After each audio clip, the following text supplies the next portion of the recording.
हामीहरूको ठाउँमा चाहिँ यसरी यो जुन आलु रोप्ने गरिन्छ। तपाईँहरूको ठाउँमा चाहिँ कसरी गरिन्छ कृपया कमेन्ट गर्नुहोला। यहाँ देख्नुहुन्छ यो जुन आलुको यो रेखी लगाएको हुन्छ हैन। अनि यो जुन वस्तुको मल हुन्छ कम्पोस्ट मल, यो कम्पोस्ट मल चाहिँ यसरी राखिन्छ।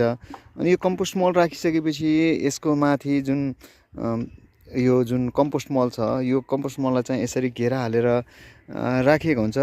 त्यसको माथि चाहिँ यो जुन देसी मल हुन्छ यो मल देसी मल पनि भन्ने गरिन्छ, जसलाई युरिया र गेडा अनि पोटास मिसाएको हुन्छ। त्यो मल चाहिँ यसरी छरिन्छ,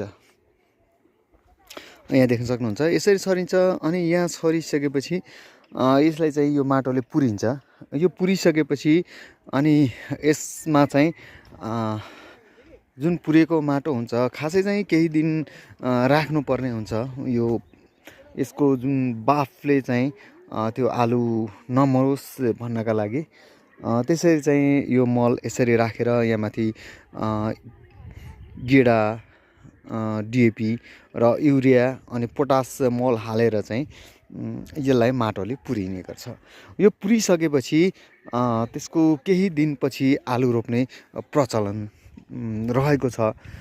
तर पहिला त्यसो गरिन्थ्यो भने अहिले चाहिँ एकै समयमा आलु रोप्दै जुन ड्याङ पार्दै गइन्छ अनि केही मानिसहरूले त्यसलाई आलु रोप्दै पनि गरेको पाइन्छ। त्यसपछि यसरी सिँचाइ गरिन्छ। यहाँ चाहिँ अब यो पानीको अभाव भएको कारणले गर्दा यहाँ चाहिँ त्यो मूलबाट साना साना मूलबाट बगेर आउने पानीहरू लगाइएको हुन्छ। यो लीलावती सिँचाइको कुलो भए पनि यहाँ चाहिँ यो पानी आउन सकेको छैन। अब सायद अब यो अलिक केही दिनपछि चाहिँ आउला भन्ने आश गरौँ।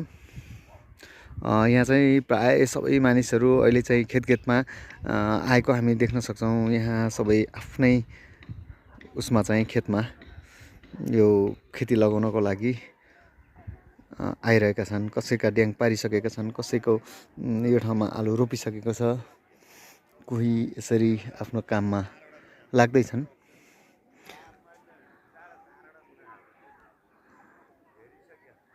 यहाँ चाहिँ यो आलुको ड्याङ पार्नको लागि मानिसहरू जम्मा हुँदैछन्, यो पनि हामी देख्न सक्छौँ।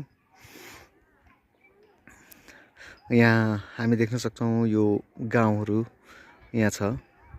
यो गाउँकै बिचमा रहेको यो खेतहरू पनि हामी देख्न सक्छौँ।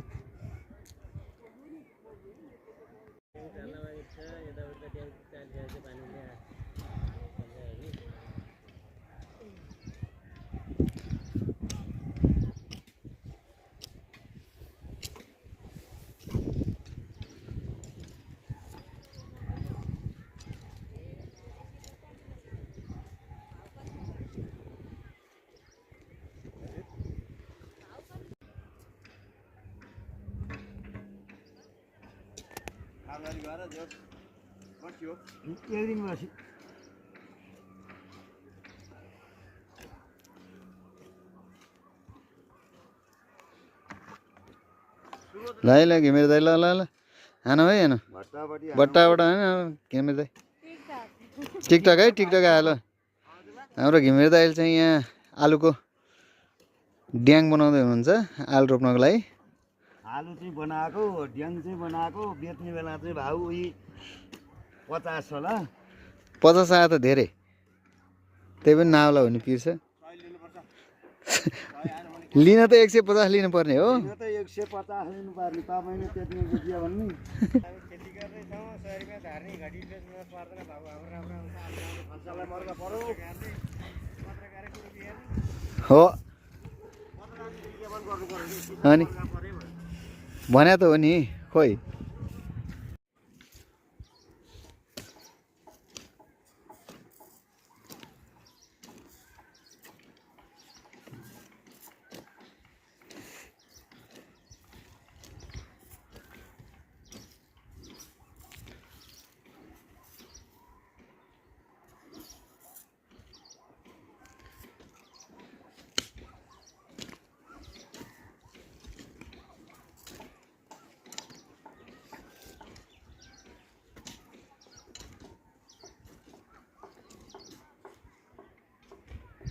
चोरी सर्नु भएको हो चाँडो हुन्छ नि त काम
मैले तेर्सुनु परेन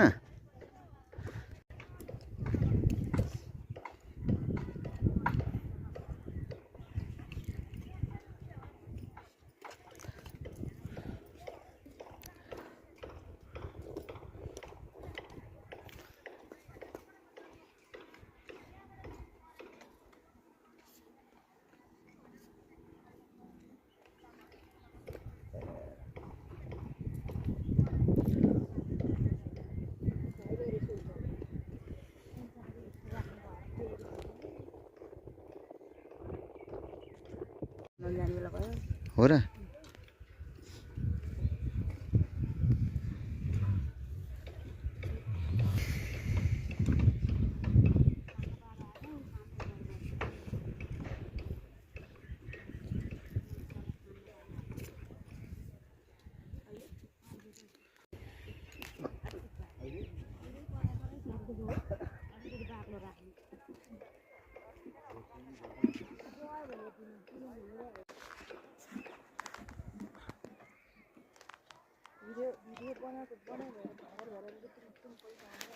त्यही भने मैले नि पहिला आउला छैन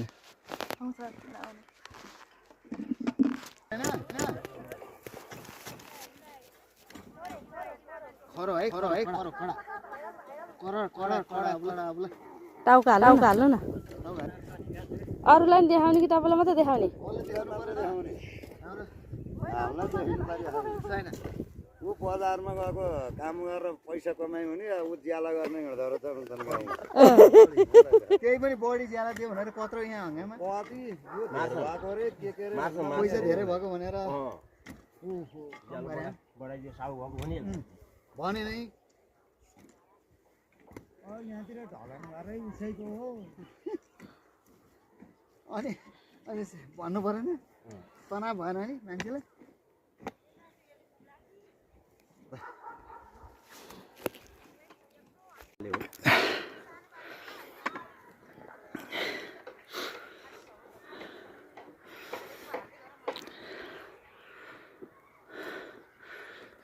अर्काले गरे चित्तै नहुने